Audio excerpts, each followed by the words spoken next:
Bonjour, je suis ravie aujourd'hui de vous présenter Monsieur Guérin.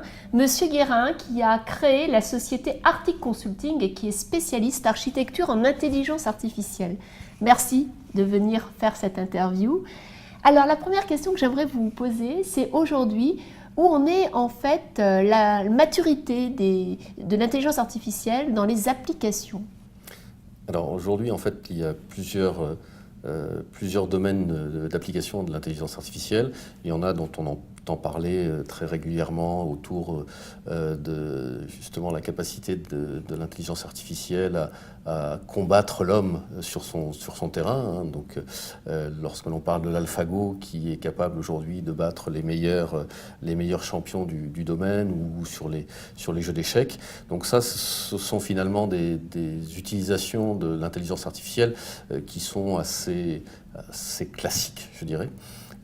Sachant qu'aujourd'hui, finalement, il y a aussi une volonté d'utiliser l'intelligence artificielle pour améliorer la gouvernance de l'entreprise.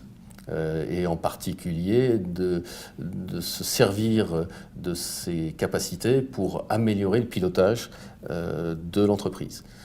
Donc la première étape, je dirais, c'est de collecter de l'information, de l'analyser et d'essayer de prédire finalement des comportements. Ça peut être des comportements internes à l'entreprise, mais ça peut être également des comportements du consommateur, des comportements externes. Et là-dessus, l'intelligence artificielle va apporter une capacité non seulement de calcul très très important, mais aussi d'identification de nouveaux schémas de pensée qui n'étaient pas forcément ceux du manager tels qu'on les connaît aujourd'hui. Donc pour vous, les systèmes d'intelligence artificielle peuvent récolter, analyser de la donnée pour donner de nouveaux outils aux managers. Tout à fait. Concrètement, aujourd'hui, l'intelligence artificielle, elle aide le manager, mais de quelle façon? Comment est-ce qu'elle aide le manager dans ses tâches au quotidien? Alors, il y a déjà des choses qui existent de manière assez concrète, c'est-à-dire que on avait l'habitude, jusqu'à il y a encore peu, d'utiliser des outils dits décisionnels, donc qui permettaient de collecter de l'information, de la triturer un petit peu dans tous les sens, et puis on avait des beaux tableaux de bord qui permettaient de dire globalement voilà ce qui a été fait. Et c'était à l'humain de dire, voilà ce qu'il faudrait faire maintenant pour améliorer les choses. J'ai mon niveau de vente qui a cru ces derniers temps parce qu'on a mené telle campagne de publicité ou autre. L'idée maintenant, c'est de se dire, non seulement on va utiliser ces données pour faire un état des lieux du passé, mais également pour commencer à prédire l'avenir. Et donc là, ça n'est plus l'humain qui va faire cette prédiction, c'est la machine. Donc on va donner à la machine la capacité d'interpréter les données qui lui sont fournies en entrée. Et à partir de là, elle va imaginer un futur donc, qui peut être challengé, c'est-à-dire qu'on a un effet de rétro-analyse, c'est-à-dire que cette vision prédictive, on va attendre de voir si elle se déroule ou pas. On va réintégrer les données réelles sur la partie qui avait été prévue et on va à nouveau faire tourner la machine de telle sorte que peu à peu, elle améliore son interprétation à la fois du passé et sa capacité à en tirer une nouvelle vision pour le futur. Merci, c'est très intéressant. Vous venez d'expliquer qu'avant, les outils informatiques nous permettaient d'analyser le passé et l'homme pensait l'avenir. Et aujourd'hui, avec l'intelligence artificielle, on analyse le passé, mais comme elle apprend à partir des données qu'elle peut récolter, elle peut aussi préparer des scénarios pour faire du prédictif. Tout à fait. Mais qui va décider demain dans le prédictif? Comment faire le choix entre la machine et l'homme? Qui décide? Alors, en fait, c'est une question, je dirais, très importante et presque éthique, on va dire, parce qu'on pourrait très bien imaginer demain qu'on n'ait plus besoin de l'homme pour prendre de la décision. Et il y a un gros cabinet financier aux États-Unis où justement le PDG a décidé d'intégrer dans son staff, dans son comité de direction, une intelligence artificielle qui a la même voix que l'ensemble de son comité de direction. L'idée étant de dire que finalement, les hommes prennent souvent des décisions sur la base de critères subjectifs ou émotifs ou affectifs, et que la machine, elle, ne va prendre que des décisions factuelles, basées sur une réalité ou éventuellement des faits incontournables.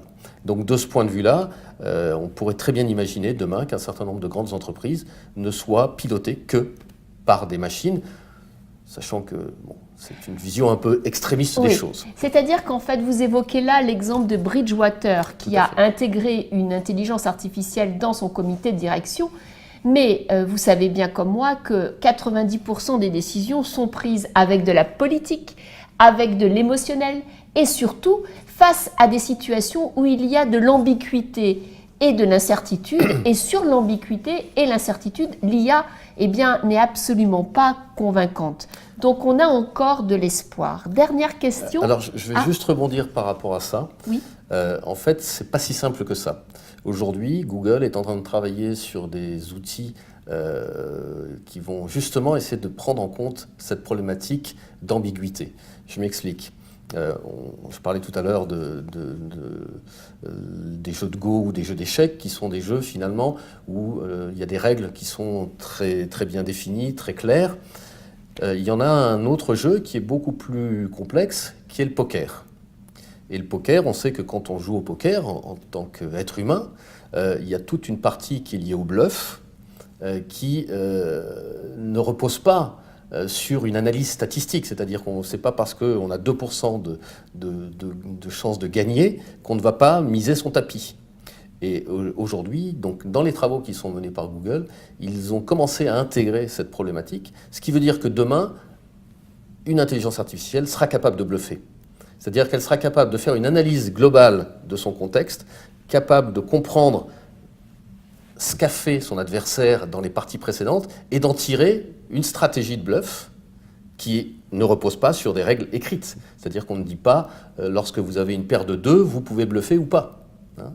Donc là, on voit qu'il y a quand même une capacité de l'intelligence artificielle, avec les réseaux neuronaux en particulier, à prendre en compte un certain nombre de facteurs qui ne sont pas liés à des règles, mais qui sont liés à un écosystème beaucoup plus vaste. Alors, la question, pour finir, serait de savoir, en termes d'application et de conseils pour le manager, un manager qui doit travailler avec des IA aujourd'hui ou demain, quels conseils vous lui donnez et surtout, quelles compétences pensez-vous qu'il doit développer ? Alors, c'est toujours difficile de donner des conseils, surtout par rapport à des problématiques qui sont en devenir. J'aurais tendance à dire, étant relativement optimiste, que le premier conseil que je donnerais à un manager, c'est de ne pas avoir peur de l'intelligence artificielle. Pourquoi ? Parce que finalement, si on commence à refuser cette situation, il y a un moment où les choses nous dépasseront et il ne sera pas possible de lutter.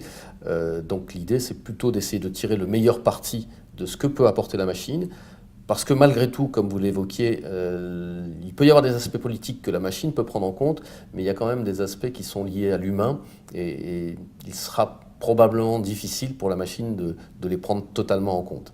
Elle aura toujours une approche un peu mécaniste des choses. Donc là-dessus, ne pas en avoir peur, essayer de comprendre en quoi elle vous facilite la vie, parce que c'est quand même l'objectif, indépendamment du fait de remplacer l'humain, il y a aussi le fait de l'aider à se focaliser sur sa véritable valeur.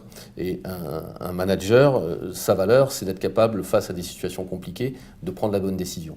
Et l'IA peut être un bon outil pour répondre à ces nouveaux enjeux. Merci beaucoup. Merci pour votre temps et cette très belle interview. Merci.